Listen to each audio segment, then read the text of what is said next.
Today we are going to jump into something that's very near and dear to my heart, which is restoring your heart. Let me give you a little bit of background on restoring your heart and why an emotional healing component is part of our discipleship process. As we at WDA began making disciples on college campuses in the 70s before I was born, and those college students went off to join local churches, and began serving in local churches. What we found is that oftentimes, as they became adults, started families, became empty nesters, what we discovered is that they were not growing anymore. They grew really well on the college campus, but at some point in the local church, they were no longer growing. And as Jack Larson and others began talking with some of our alumni and trying to discern what's going on here and what is the bottleneck in your discipleship process, what we started hearing is not a lack of biblical knowledge or a lack of training, but rather deep emotional hurts anchored in childhood pain. Was really the thing that was anchoring a lot of the discipleship failures in our alumni and the people around us. And the more that we talked with people, the more we've discovered the integral connection between emotional health and spiritual health. I think oftentimes we do ourselves and others a disservice when we think about spiritual health as something only related to Bible knowledge or church attendance or things you choose not to do. And then we put emotional health in a completely separate category and say that's something that's for counselors or for therapists to deal with. We only have to teach the word because Jesus's mission was not just about spiritual health, and it wasn't just about eternal security. Jesus's mission was about the emotional health and well-being of those who believed in him. And there are so many implications of the gospel, so many implications of salvation that relate to our emotional well-being. One of the things that has really made an impact on my life, though, is this idea that Cloud and Townsend talk about, that when we learn lies, we learn them experientially. And so learning truth also has to be experiential. When we are hurt, that's an experience. It's not just something that somebody taught us. Somebody didn't teach us unhealthy thinking and behavior. We learned it through experiences. And they say that that healing also needs to be experiential. And so I think it's important for all of us who are engaged in discipleship to understand what causes emotional problems and what the process of restoration looks like generally. And then I'm going to just talk a little bit about the program that we've developed to help address that, which is Restoring Your Heart, which is being used all over the world. And most of you on this call have experienced Restoring Your Heart personally, or I guess about half of you. And so you know the power of getting into a safe small group and being able to talk about your experiences from childhood and go through a grieving and forgiveness process. So let's just jump in. I'm going to share my screen with you if I can, and I hope you all can see that. And we're going to start here in session 2. So this is how emotional problems develop. We would typically do this as a 4-week study, but for time, I'm going to take you through it in 1 hour. So Christians often face various struggles in their sanctification process. They may be unable to grow spiritually. They may initially grow and then hit a plateau, or they may grow and then actually decline. And a lot of these issues come from unresolved pain that we experienced in the past. Specific memory-anchored traumas, and I'll talk a little bit about what a trauma is in a minute, that inform what we believe about ourselves, about the world, and about God. So growth, true spiritual growth, can only occur when pain can be resolved. Unfortunately, children are not good at resolving pain by themselves, which is why God gave us something called parents. Because one of the parents' most important jobs is to teach the child how to understand and process their emotions. I don't know what your parents were like. My parents did not always do a good job at teaching me how to deal with my emotions, especially negative emotions like anger and sadness. But they learned from their parents, who learned from their parents. Now, this brings up a little bit of tension for us who read in the Bible in Romans chapter 5 that we should rejoice in our sufferings, because we know that what suffering produces perseverance, perseverance character, and character hope. And hope does not put us to shame because of the love of God that's been poured out into our lives through the Holy Spirit whom he's given us. And so we read verses like that and we think, gosh, pain should be good. Pain should be something we rejoice in. Pain should be something not because pain itself is good, but because we know that as believers who are saved, pain is supposed to produce good fruit in our lives. It's supposed to produce wisdom, character, maturity skills, empathy. It's supposed to produce perseverance. All of these good things are supposed to come from pain. But how many of you know people who, when they go through painful situations, it doesn't produce perseverance, character, and hope?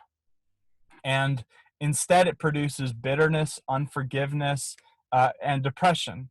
I know a lot of people like that. And so either the Bible's not true or we're not seeing something in that verse. And I think what we're not seeing is the last part of that verse, which is because of the love that God has poured out into our hearts through the Holy Spirit whom he has given us. There's something about the experience of love, the experience of connection and relationship to God himself through the Holy Spirit that is the skeleton key for processing painful past and present experiences. When Jesus walks alongside of you, when the Holy Spirit walks alongside of you in pain, the Holy Spirit is called comforter and counselor, these very maternal word pictures for what the Holy Spirit is. The Holy Spirit is a perfect parent teaching us to understand our emotions and our experiences. And so I think what's missing is that people say, I need to rejoice in my pain, I need to rejoice in my suffering, but they're not doing it with God. They're just doing it because it's the right thing to do. And I think we need to learn how to process our pain with God rather than just processing our pain and then coming to God after it's all processed. Does that make sense? This is called the pain processing pathway. We need connection. Connection is the skeleton key for resolving painful experiences, and that's what a parent is supposed to do. Offer, the psychologists call it attunement, which says, I can feel what you're feeling, I can see what you're going through, I have resources to help you, I am happy to be with you in this. That's what God offers us. That's what a good parent should offer us, but often doesn't when we're in pain. And so yes, I think that Romans 5 is true, that we should rejoice in our sufferings, but it's going to require us to be connected to the love of God, which does not put us to shame. So I hope that makes sense. So today I'm going to be mainly focusing on this chart. It's called our 3-column chart, or the development of emotionally based problems. And I'll be going through several of these things, skipping over some of them because we are limited in time today. So let's look at some of the sources of pain, first of all. And you'll see the first source of pain for a child is active abuse. So what is active abuse? And I could probably hand this over to Vivian and Willie Ruth at this point to describe all of these things, but I'm not going to do that. So physical abuse, active abuse could be physical. It could be sexual abuse. And there's a lot more involved in sexual abuse than just often what we think about sexual abuse in terms of incest or molestation or rape. A lot of things can be sexual abuse. Any unwanted sexual attention, especially from somebody in power in your life, can be abuse. And again, when we talk about abuse, we're not talking about the intent of the abuser.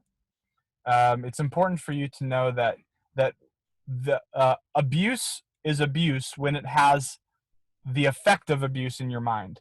And so even if the intent of somebody was not to abuse you, if your brain processes it as abuse, then for you it's the same thing. And it needs to be processed as an abuse. So you're not going to have much luck with somebody who's been abused, telling them that their pain is that wasn't abuse, that wasn't the intention of the person hurting them. And what you're going to do is you're going to shame them and you're going to drive them into hiding.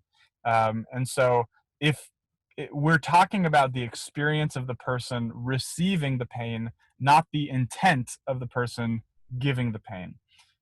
Verbal abuse could be name calling, insults, any use of language which is powerful. You know, we have a phrase, sticks and stones may break my bones, but words can never hurt me. Somebody made that up because they were trying to convince themselves it was true, but actually words are some of the most hurtful things ever given to us. It was words. By words God created the world. By words we curse each other and bless God, and words are so powerful. And so verbal abuse can be extremely damaging. Emotional incest is another source of active abuse, and this is a strong word, but it refers to a child who is forced to take on the emotional support and caregiving role of an adult who's supposed to care for them. And again, this is often not intentional. Oftentimes when you have a parent who dies and suddenly you have a single parent home, or there's a divorce or some other situation in which suddenly you have a young child with a very fragile, emotionally fragile caregiver. And that child needs to cook dinner. That child needs to be a shoulder to cry on. That child needs to get a job to help pay the bills. And suddenly they're forced to grow up, and they end up in a adult relationship with the adult who's supposed to be taking care of them. And this has a really unhealthy effect on people. I've got a friend who's unpacking all the emotional incest that he experienced with his mother and still does to this day from childhood, because his father was distant and abusive. His mother really leaned too much on him for emotional support. Negative messages. Some people call this negative existential messages, which is basically any lie or message you believe about who you are fundamentally, because of an adult who says messages. Often it's like, don't speak, don't feel, don't think.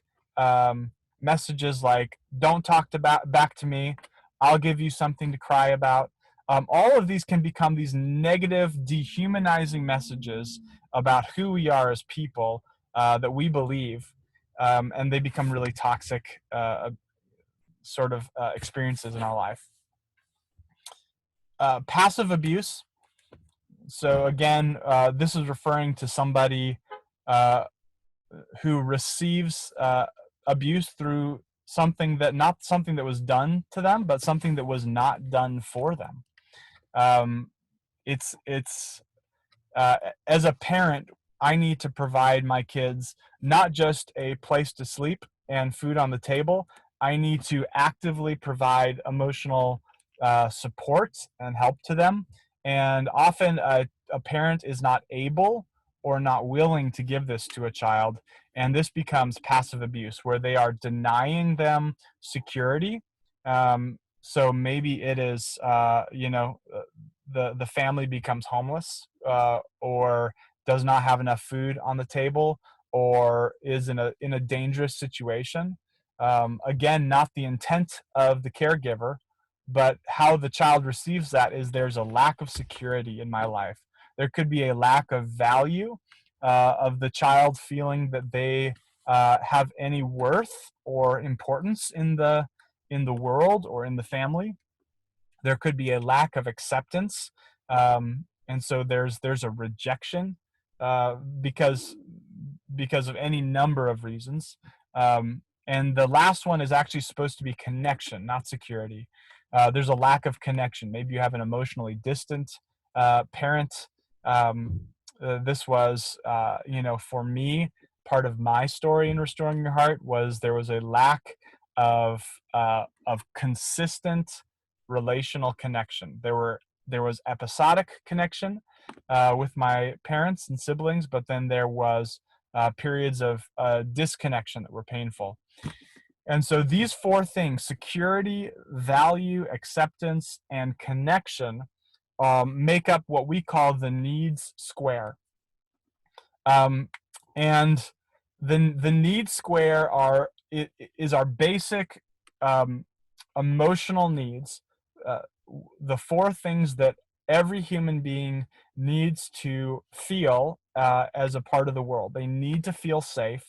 They need to feel that they have value. They need to feel that they are accepted.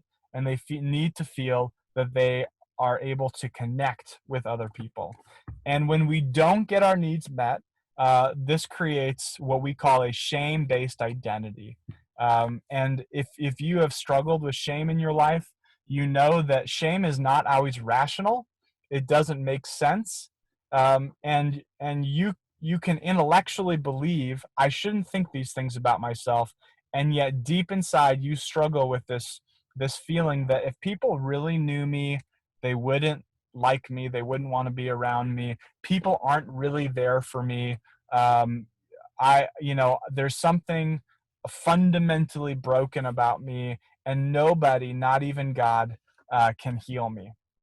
And so that's a toxic shame-based identity that is one of the most damaging things in spiritual growth and emotional recovery. And some of you guys on this call come from shame-based cultures, where shame and honor are the defining characteristics of your entire culture.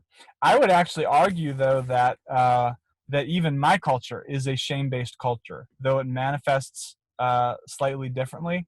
I think all of us are in various ways part of a shame honor system, in which we need to we feel our inadequacy and our brokenness very deeply and very personally.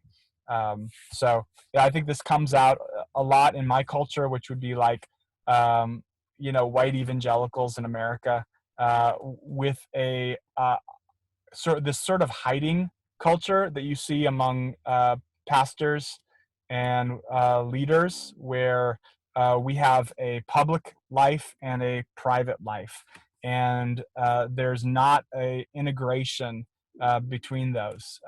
We may spend all of our emotional energy in ministry, but then we come home and we are cruel to our families, or there's a secret sin, or there's all kinds of toxic things behind closed doors. So we're not able to be who we really are, and that's a symptom of shame culture as well.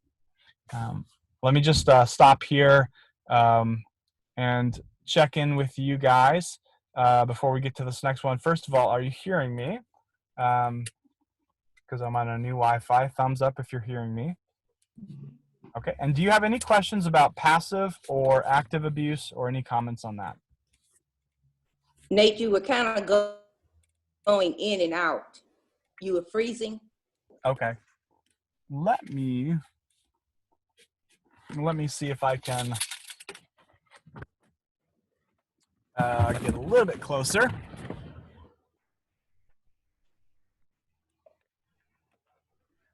Excuse me, just one moment, guys.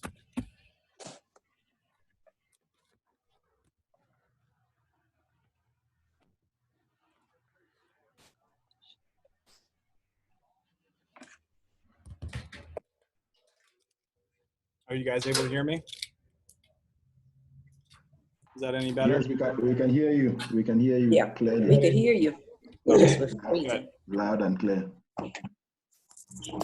Thank you. And welcome, Samba. Good to see you, buddy. He just jumped in.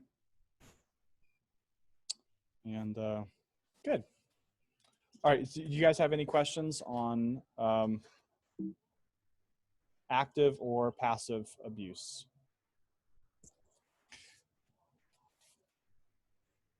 Okay. Another thing that can affect the child, of course, is their own sinful choices. This was part of my story because I rebelled in high school. There was a lot of pain in my life that, frankly, I brought on myself because of my own choices in life. And so, sinful choices can be a factor. The personality of the child. Some children are more sensitive than others. I was more sensitive than other people, and so I received things as traumas or pain that others may not. Also, the role in the family can have an impact, and so some of you guys, if you have more than one child, you know that different children play different roles. And in my family, it's really textbook. My oldest child is a classic oldest. Very responsible, perfectionistic.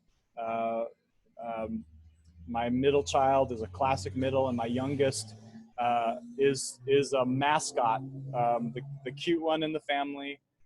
Definitely the classic sort of youngest. And so there's different roles that you can play. For me, as a middle child, I was what we call the lost child, who is a good kid who sometimes gets forgotten, and who gets their value by trying to not make more problems for the family than they already have. And so, each of you probably can identify with a specific role you played in your family, and maybe if you have children or grandchildren, you can see those roles come out as well. And that contributes to pain. For somebody who's like a black sheep in the family, that's not actually a bad role. The black sheep is fundamentally able to see problems in the family that others cannot. But they also receive a lot of pain because they're always breaking the family rules, and they become the family patient. And the whole family thinks if we can just fix this person, then the family will get along better. And so, my older brother was the black sheep in our family, and he received a lot of pain. And really, he was never told that he was like okay as a person. He was always told just subtly and existentially that there's something about you that is just broken and wrong and needs to be fixed. And he never experienced the simple love and acceptance of my parents that I benefited from. And so he's very broken today because of that role that he played. So restoration is like a puzzle. There are different aspects in a puzzle, and we need all these pieces to fit together in order to see the restoration that leads to true growth. Just like when you're discipling somebody, if you're not doing all 5 characteristics in RCAPS, you're going to get a person who does not grow very well. In the same way, when you have a complex person who's dealing with emotional issues, relational issues, spiritual issues, they may be dealing with addictions, or if not addictions, they may be dealing with strong coping mechanisms. There may actually be mental disorders or chemical imbalances, as well as demonic issues going on. If you're not able to address those things in a holistic way, then you're going to be really frustrated, and you're going to see people struggling to be restored. So when children are not taught how to process pain, they do various things to survive their environment. And actually, God has made our brain so good at adapting to pain. And even though these uh, adaptions or mechanisms, survival mechanisms, become toxic for us as adults, they develop in our lives because on some level they have worked for us at some point. And so you know, you probably have many adults in your life that you look at their behavior and their beliefs and their emotional well-being, and you think, that's crazy. Why do you think that? Why do you act that way? Why do you do that thing? Why do you have that addiction?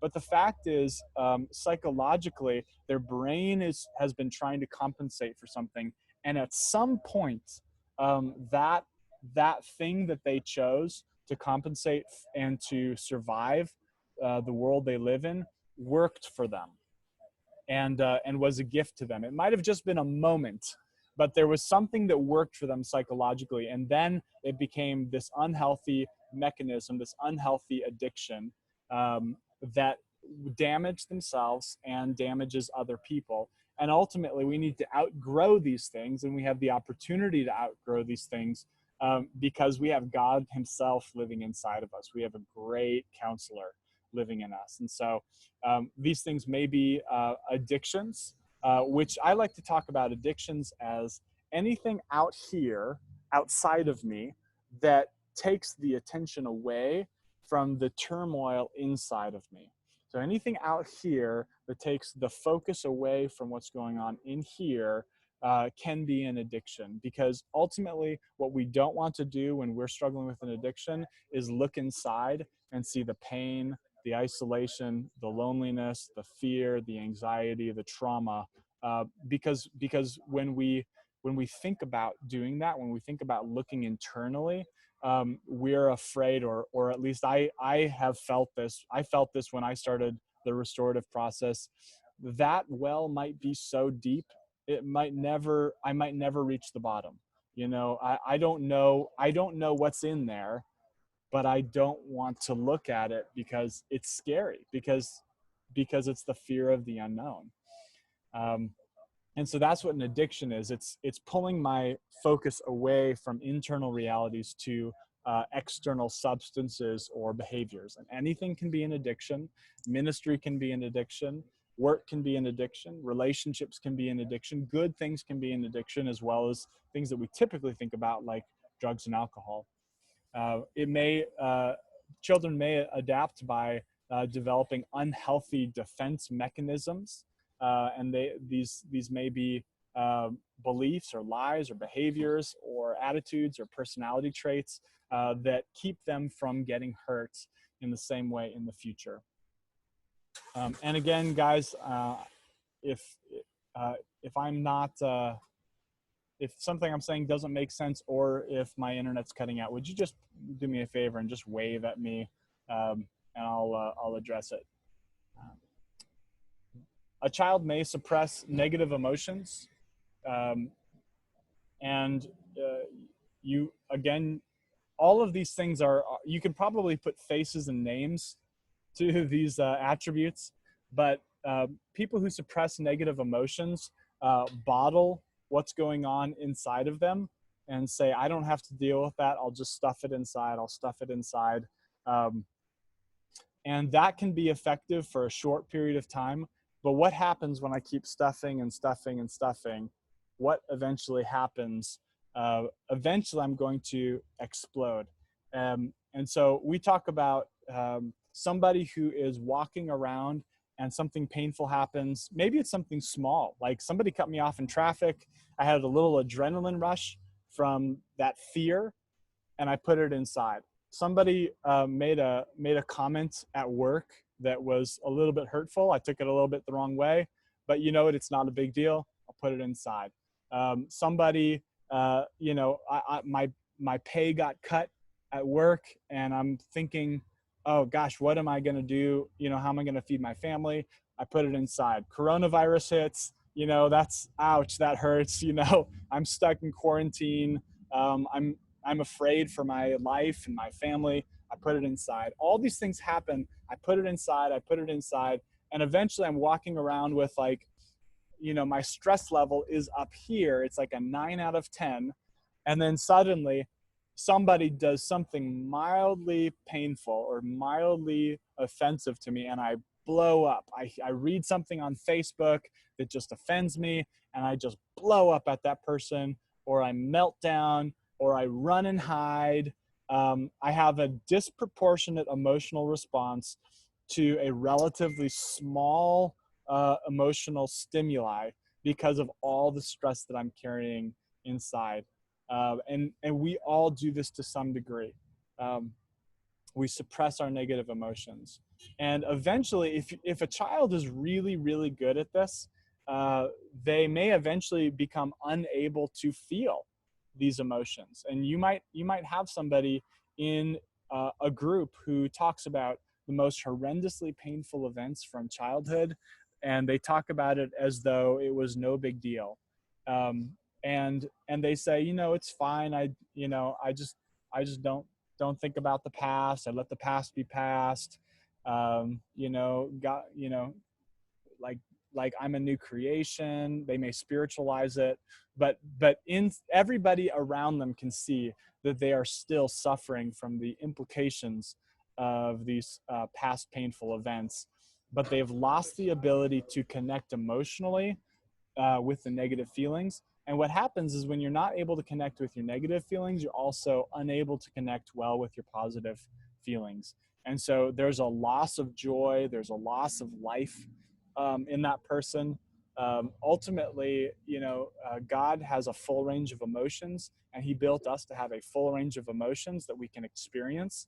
And one of the main things that we can do to in our recovery process is get to the point where we're able to have an emotional connection with past painful experiences with a loving, safe relational connection with another person, whether it's a counselor, a friend, a group member, or ideally with God Himself in that past painful experience.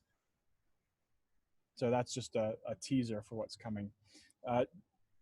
The final thing, they may develop false beliefs or false belief systems. And this could be a belief about groups of people, like my mother was this way, and so all women are going to be like this, or a man hurt me in this way, so all men are like this, or people of a specific tribe or color or ethnicity are like this. Or it could be beliefs like, somebody hurt me, and so I am going to never let that happen to me again. I'm never going to be vulnerable with somebody because they might do to me what so and so did to me. And so it could be, also like false beliefs about who God is. Like I think one of the greatest tragedies is that we attribute to God things that were true of the caregivers in our life, parents, teachers, coaches, and we say, we think subtly that God may be judgmental, that he may be angry, that he may be disappointed, that he may be bored, that he may be distant, that he may be dead, if you know, and so you see, like, you know, these false beliefs about God that keep people from connecting with God.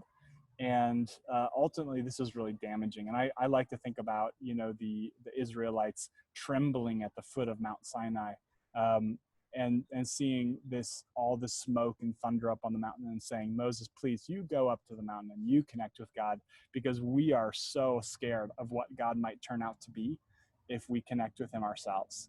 And so they send Moses up, and we do this today in our religious and spiritual circles. We send other people to connect with God. We like to read books about people connecting with God. We like to hear sermons about people connecting with God.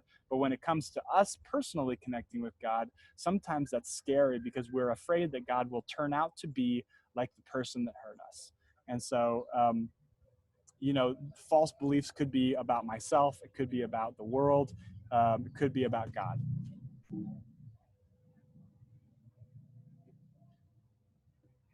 So now that I got you good and depressed, I want to talk to you about the restoration process and what it looks like to begin recovering from these things. But I want to open it up for some discussion.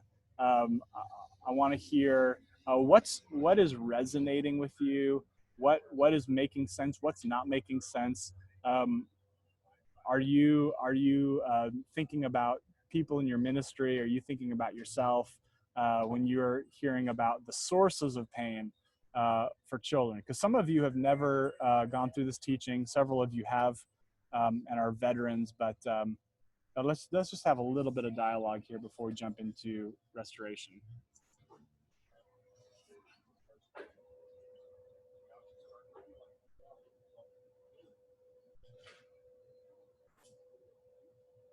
And especially our Restoring Your Heart veterans, if you want to share your experiences in Restoring Your Heart, you can do that as well.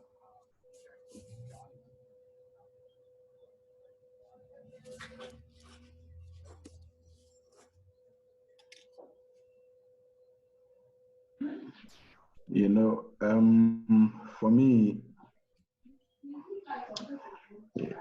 this session always makes me reflect, you know. For every slide, it makes me reflect twice. First of all, it makes me reflect about my own past. It makes me reflect about myself. And then it also makes me reflect about my own children. And sometimes I'm like, you know, I see some things and some traits and some behaviors, and I'm just beginning to think, even after this session, what could be going wrong? I mean, what could be going on deep inside, you know, that one might not be paying attention to. And then I started thinking what could be the possible sources of pain or things that could be leading to some of the behaviors. You find out that you are in ministry, you are a minister, you've been raising children, you have devotion every day, you teach them. You know, and this morning, I got quite upset. You know, I took this from my son, and this morning, and then he was trying to he's 15, so he was trying to remove the SD card inside. I said, no, don't bother. I want to listen to what you listen to.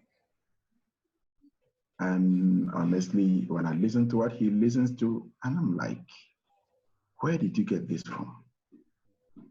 You know, and you are out there thinking everybody is on the same frequency, and then you don't know what else is going on behind the scenes.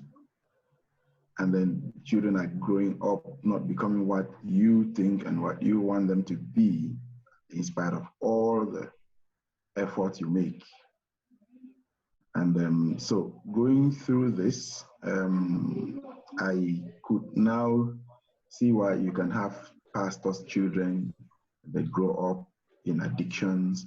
You have pastors' children that grow up with a lot of emotional baggage, and then and just like, even like you say, we ourselves, we could get so addicted to ministry and to our own things that we don't really sit back again to look back and see what footprints we are leaving behind and how that is impacting even on the children and their own emotional well-being. So I think this session is very thought-provoking for me.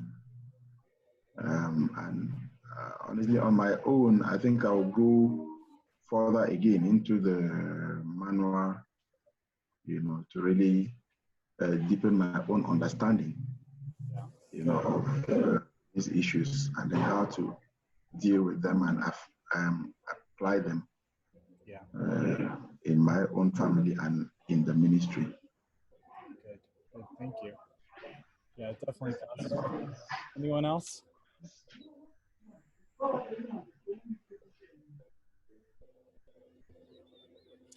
Good. Well, this is just the tip of the iceberg. This talk is designed, and the book as well is designed as a primer for Restoring Your Heart, which is a gosh, I don't know, 12-week now processing pain group that you go through. I've been threatening for a little while to lead an international processing pain group for men who want to go through it with me. So I may do that in the fall if any of you guys are interested. But it's a deep journey, but it's one that we don't have to walk alone. It's one we can walk with brothers and sisters, and ultimately with the Lord as our guide. So let's talk a little bit about restoration, because I'm conscious of the time here. And so let me share my screen with you again. PowerPoints. So how do people begin to heal from the past painful experiences in their life? The good news is we have this idea that children experience trauma and pain. And by the way, just in terms of giving a definition for trauma, we think about trauma as like a near-death experience, or the death of a family member, or a horrendous physical or sexual abuse episode. Trauma can be anything, any unprocessed pain, and those are like small traumas. They get lodged in our brain, and our brain actually has a way of processing trauma. It's called the pain processing pathway. But oftentimes our traumas get stuck on that processing pathway. And so what we have to do is we have to go back, and we have to basically walk through that trauma in a safe and healthy way with somebody who loves us and is with us. We need to grieve the pain, and we need to offer forgiveness, and move towards restoration. Because if we don't do that, then these little traumas, big and little traumas, lead to false beliefs that, when we are in a trauma, which is a fundamentally disconnecting event, it cuts off relational connection, and it causes us to fight, flee, or hide, or freeze. It causes these survival mechanisms to kick into gear for us emotionally. When that happens to us, it is the most natural thing in the world for us to wrongly interpret the meaning of the trauma. And so we begin believing the craziest things because our mind is trying to fill in the gaps. Like, this person is supposed to love me, and yet they're treating me this way. how do I make sense of that? Well, maybe, and we come up with these theories that sound true to us, that become belief systems that are actually really toxic, because it's the only thing our mind can think of to make sense of what's happened to us. So how do we actually go back and begin healing the hurt from the past? You know, our brains are very malleable. People used to think that the brain was a very static thing. We're actually discovering that the brain is very plastic, or able to change and adapt even as adults. And so it's not just young children that can grow and change and experience things, it's adults too. And so we have the chance to go back now as believers, as a part of a healthy family, the body of Christ, with the Holy Spirit as our perfect parent, to walk back through these painful things, and basically allow God and the family of God to reparent us, and to teach us healthier ways of being. And so God is the healer in the restoration journey, but restoration is going to be unique depending on the individuals. Everybody's a little bit different. Some people it takes longer, some people not as long, but you know, God is faithful, and he is for us, and he shows up for us in the way that we need him to show up in the restoration process. He is a good counselor. But we have a role in the process too. It's not enough for us to just sit back and say, God, just heal me, just fix me, just restore me. We actually have to do our own work. We got to do our homework. We've got to ask the hard questions, and we've got to look at the painful places in our life. We have to be honest, and we have to be open. And in the process, I really want to encourage you to be kind to yourself, to not beat yourself up over the ways that you adapted to your environment as a child. You know, it's like we have a whole family of people living inside of us. You know, and there are these different, like, psychological ego states that are may represent who we were when we were 8, or who we were when we were 20. And we need to be kind to our internal parts as much as we are kind to others. We need to express love for others, but also love for ourselves. You know, love your neighbor as yourself. And so we need to show kindness to ourselves in the journey, which is not denial, but it's just showing empathy and care and compassion for our own selves internally. And I've really fallen into the trap of beating myself up so badly, and really that just delays the restoration process when we do that, because that's not how God treats us. He treats us with incredible kindness, carefulness, and compassion. And so what are some of the aspects of the restorative process? The first thing you do when you start to realize, wow, I've got issues I need to work on, you need to put a stop to abusive relationships, or put a stop to abuse in relationships. And sometimes this means taking a step back from the people that are consistently abusing you in your life. You know, in marriages, this may mean taking an emotional step back, or even a physical step back away from the relationship, to say, I need to have the energy and the space to work on my own restorative journey, and I need to have a space of time in which I am not constantly being abused. And it's not punitive. It's just, I need this for me. Because if you don't have that, if you're constantly surviving the traumatic implications of ongoing abuse in your life, then you will be spending all of your time surviving and none of your time being restored. And so we're not advocating at all for divorce.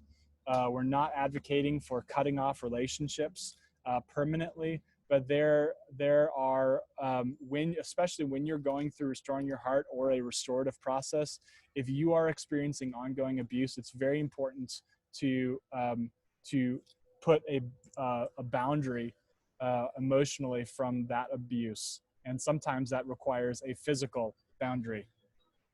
You need to control your addictions.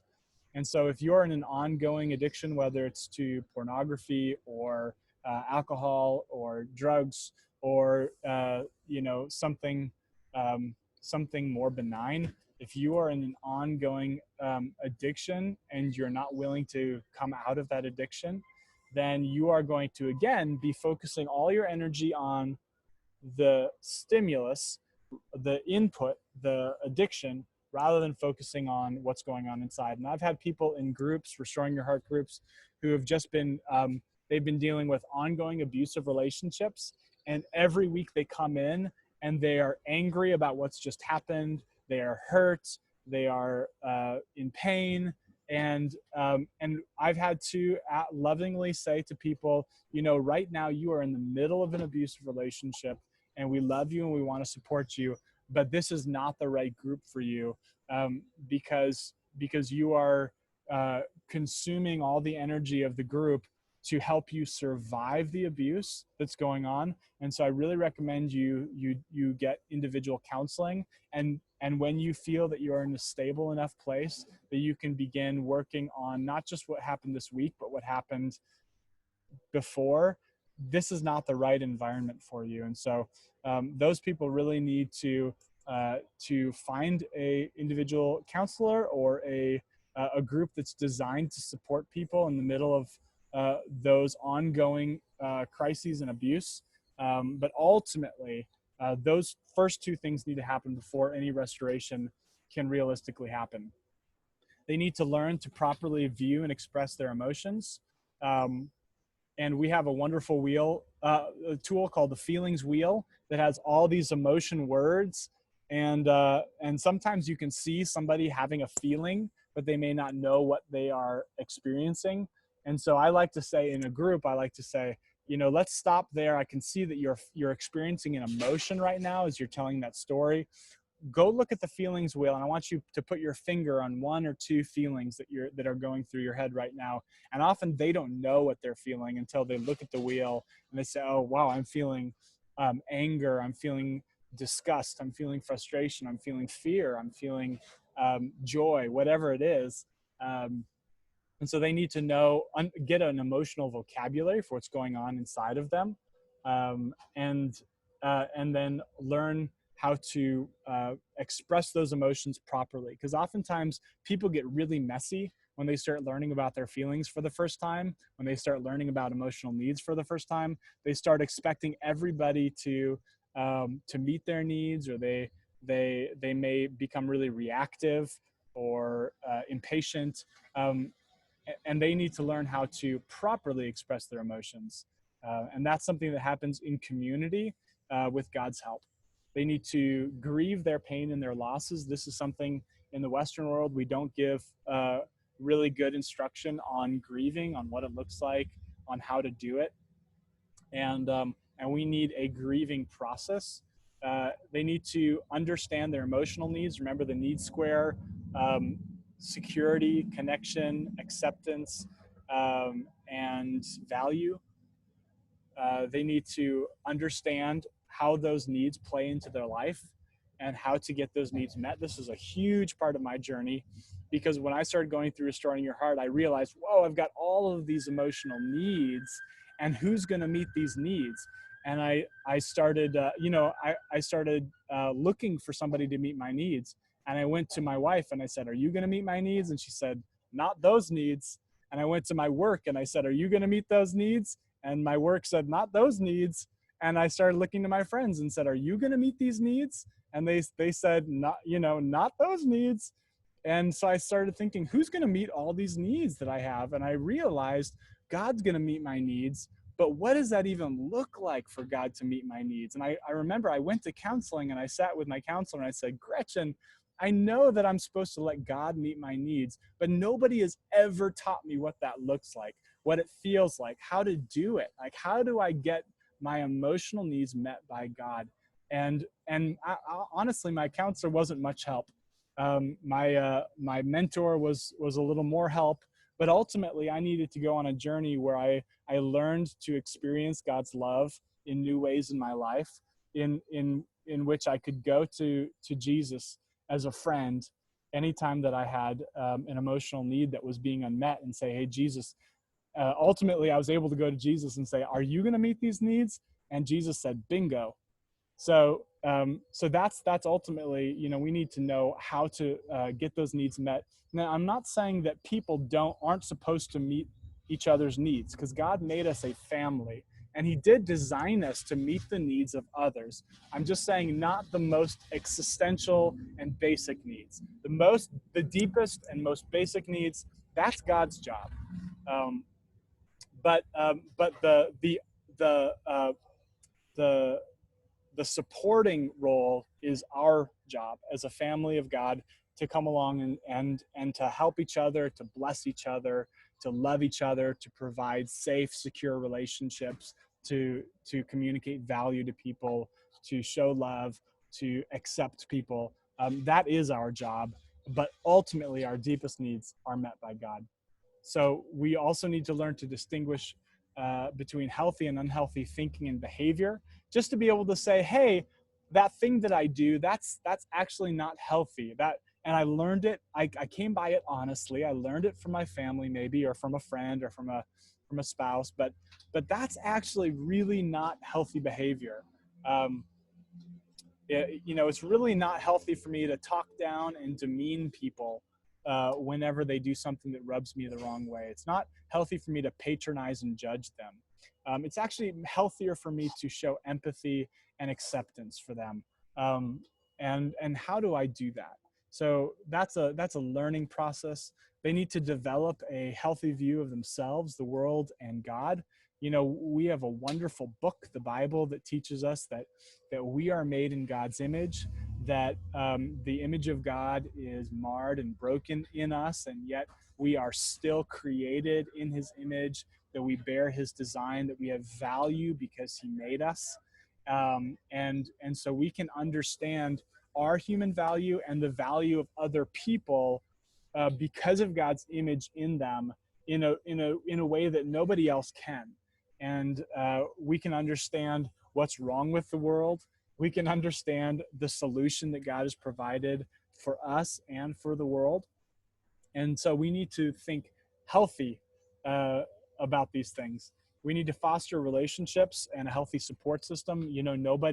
Nobody can do this alone. We all need a family, and God has provided the family of God, the body of Christ, as a new family for us, with new brothers, sisters, fathers, and mothers. Jesus says, the one who does the will of God is my father, my brother, and my mother's.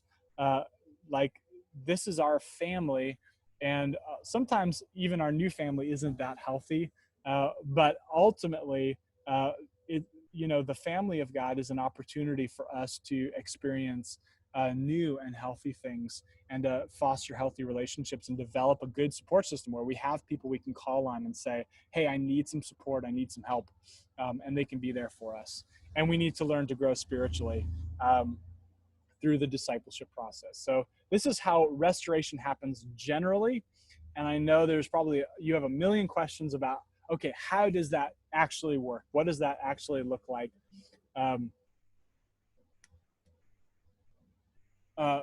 Let me just pause there and just say, this is a list of healthy and unhealthy characteristics for families that we've put together. And this is written into our processing pain book, and you'll be able to access this more later. But sometimes just showing people this list is so eye-opening to them. I'll just pick one. All subjects are open to discussion. How many of you grew up in a family where the parent communicated that anything you want to talk about, we can discuss?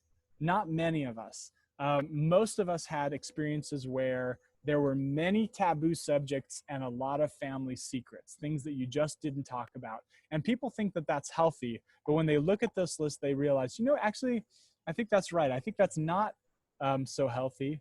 And yet I have been shaping my life around this belief that I grew up with. And so just showing them sometimes this list can help them identify, okay, these were not healthy patterns in my family growing up.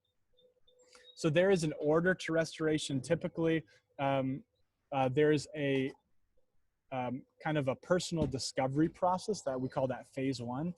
And in the personal discovery process, this is the first half of processing pain. People are just learning about their families, they're learning about their experiences, they're talking about their traumas, um, and they are just putting everything out on the table. There's also a grieving and forgiveness process, and this is the second half of the book. And this is something that's so powerful for people because people are told to forgive, but they're not told how to do it. And it turns out that forgiving somebody often, I would say always, involves being able to connect on some level with the sadness that we felt over the relationship, over what the person did, and just even if it's 5 seconds, to be able to genuinely connect with, wow, that was really sad, that was hard, that was painful, rather than saying it's no big deal, don't worry about it, it's all under the blood,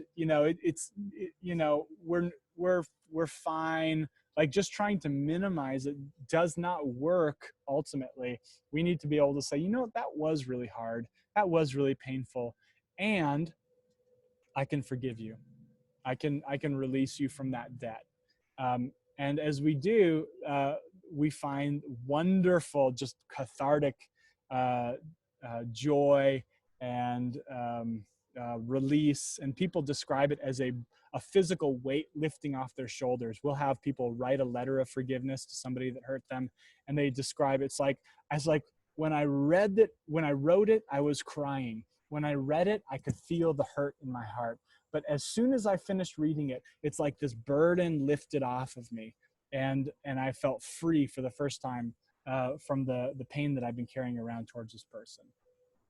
And so often it's like a roller coaster, and I know you can't see this very well, but at the beginning in the personal discovery process, it's like people's emotional reality kind of goes down, down, down, and they start saying, I feel worse rather than better. After 2, 3, 4 weeks, they're saying, I'm struggling. This is hard.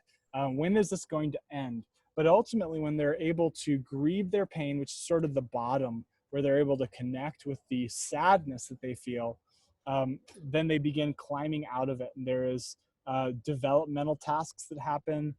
People are learning to, form meaningful relational connections through bonding, healthy boundaries through separating, sorting out good and bad, and gaining independence. They're developing these healthy relationships, these healthy emotional expressions through the restorative process, but it requires them to kind of go through that roller coaster.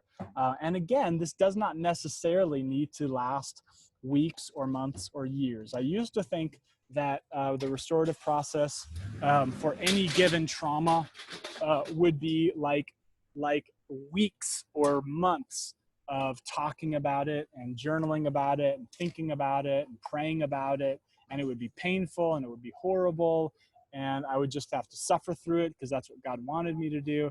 What I've discovered, though, as I've gotten better at this, and really as I've developed a stronger connection with God through his presence, is that oftentimes the things that used to take weeks take an hour or half an hour to process in a satisfying way, because my mind now has a muscle memory for the restorative process, and I know how it works. When somebody does something painful, I stop and I say, okay, that was painful. I'm not going to excuse it, deny it, medicate it. I'm just going to acknowledge it. I'm going to go to God with it. I'm going to talk to him about it. I'm going to listen to what he has to say about this situation, about this person. I'm going to try to get his heart for this person. I'm going to feel the sadness. I'm going to forgive them. I'm going to release them. I'm going to bless them. And I'm going to move on with my life. And I'm able to actually do that in a way that is satisfying and permanent with the relationships in my life. But when I first started the process, it took a long time because there were a lot of things getting in the way, a lot of background noise. And ultimately, it was hard for me to connect with God in the restorative process. As I got better with it, it's become much easier. And I live today with a pretty clean, a clean relational sort of slate. And I keep pretty short accounts. And I forgive much more easily And it's really produced a lot of joy and just good things in my life. So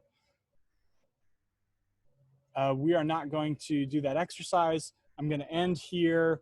We do have a whole teaching on what that looks like, but let me just show you something really quick before we wrap up today.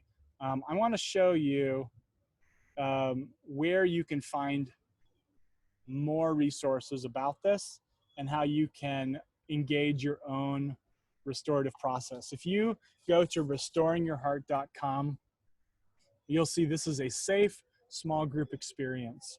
I hope you guys are able to see that. You have some testimonies here, some more information about how Restoring Your Heart works, and then you have an opportunity to join a Restoring Your Heart group or to send us a message and say, hey, I want to be in a Restoring Your Heart group in the future. So if you want to be part of a small group of 4 to 8 people who are all together, this is same gender, women with women, men with men, under a group covenant that guarantees, as much as we can guarantee anything, confidentiality, that will be a safe, supportive environment for you to talk about these things. If you want to experience that for yourself, you can go to restoringyourheart.com and you can register to join a group in the future. Again, if you are one of the men on the call and you want to go through an online group with me, you might be able to talk me into it this fall. But this is a very, very powerful and cathartic group experience that you can go through. So that's all the time we have, but I want to just open it up really quick. Anything that is just really popping off the top of your head as you're hearing these things, next steps for you, where you want to go with this, because this is a deep well. It's a very good thing, and it's very important for all of us to engage in. But anybody have any comments or questions before we wrap up today?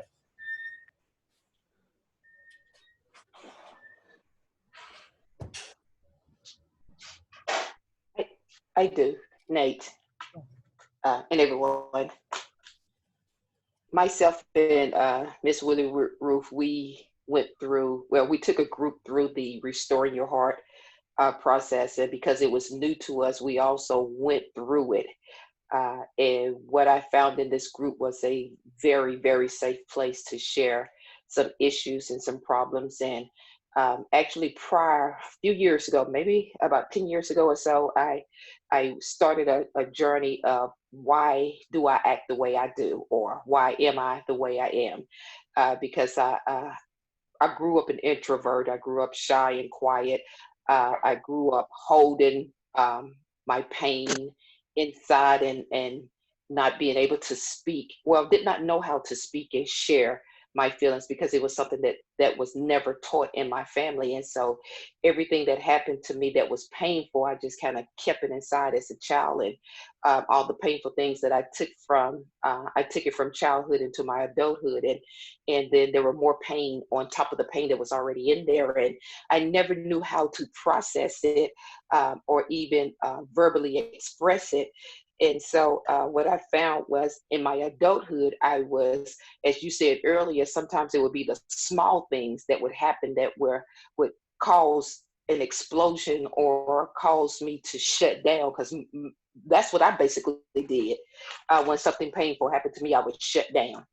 And I would shut down for days and sometimes weeks, and not understanding that the healthiness of talking about, the pains that I was dealing with because I didn't know how. And so when we went on this journey, started this journey with, it was 5 of us in this small group. And one of the things is I learned how to open up and share pain that actually triggered from my childhood.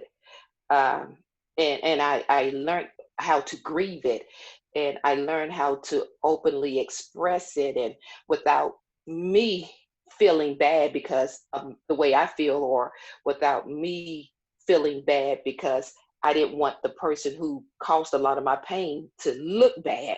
And that's not the object of making someone else look bad. The object is to get delivered from this pain that I've been holding in for a long time. And so this is a journey worth going on.